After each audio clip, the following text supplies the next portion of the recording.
I would like to share with you one of my favorite places on earth. We are headed to one of the most isolated places in the world, the Hawaiian Islands, and our specific destination is Molokai, the fifth largest island.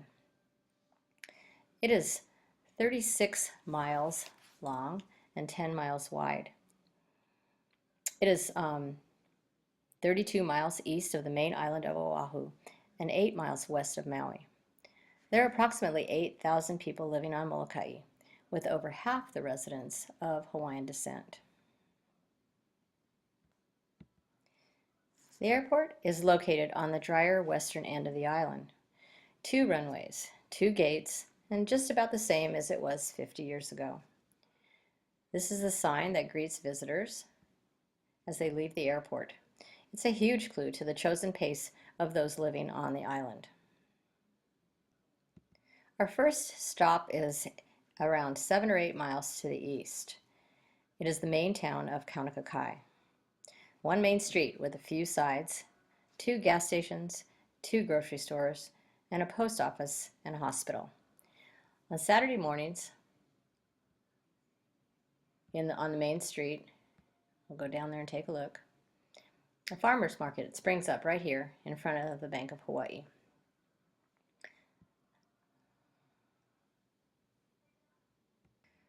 So the Kaunakaka'i Wharf is also where the inner island barges land, and also where the ferry from Maui comes in as well every day.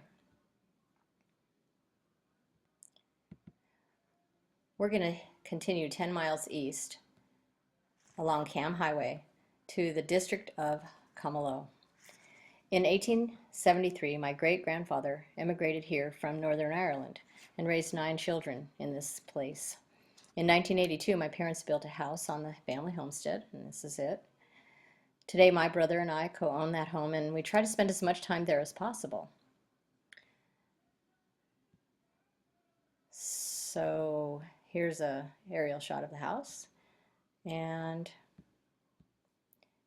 here is the Kamalo coastal plain right here.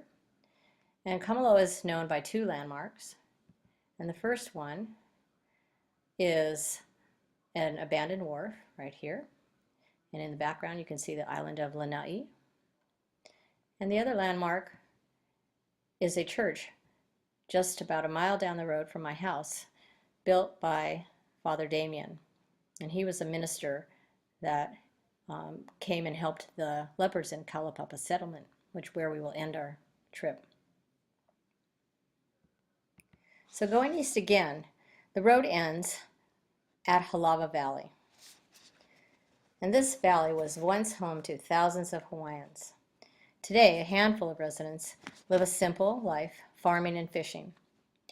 Mo'olua Falls is at the top of the valley, and anyone wanting to hike the falls must get permission to cross privately owned land. Guided tours are available. Our tour now leaves the accessible part of the island and runs along the North Shore sea cliffs, which are the highest in the world.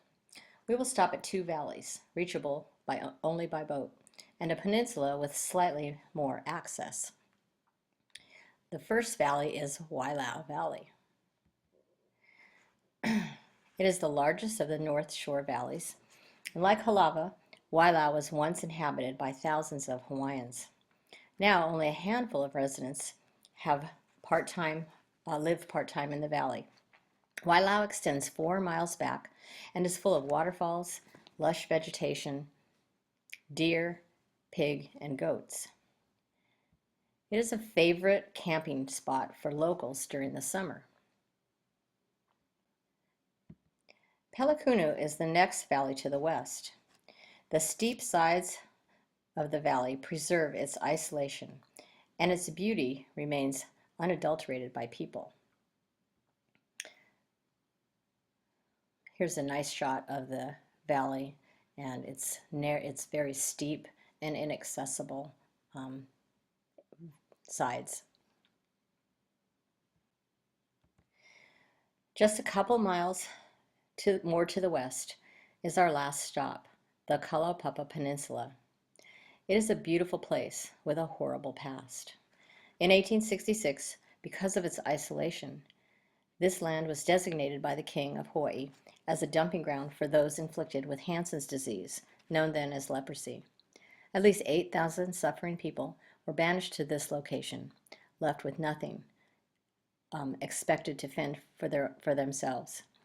The juxtaposition of beauty in such a sad place is startling.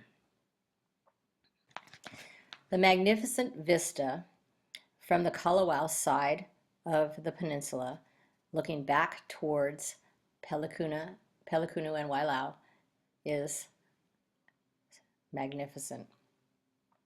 It captures a breathtaking view of the sheer sea cliffs rising straight from the blue sea. In 1873, Father Damien arrived to care for the people of Kalaupapa. He not only met their spiritual needs, but built homes and a hospital. Kalaupapa is now a National Historic Park.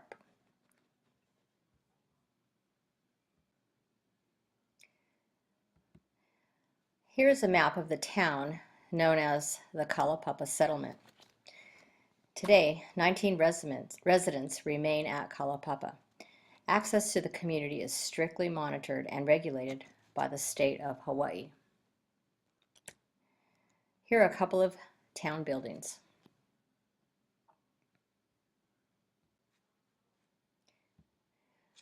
The easiest access to Kalaupapa is by boat or plane.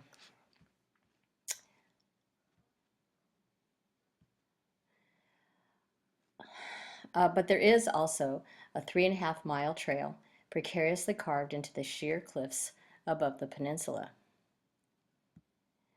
You can see that it is an arduous but magnificent hiking experience, but you can also ride mules from the top down.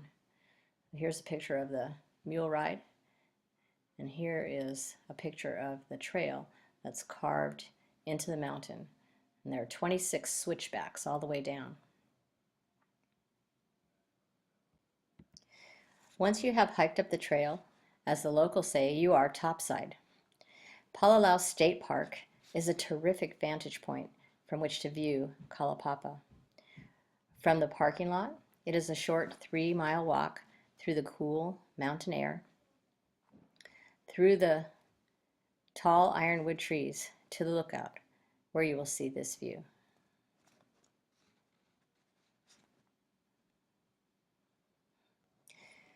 I hope you now have a heightened sense of the beauty and the history of Molokai. The next step, however, is for you to experience the beauty for yourself. Aloha.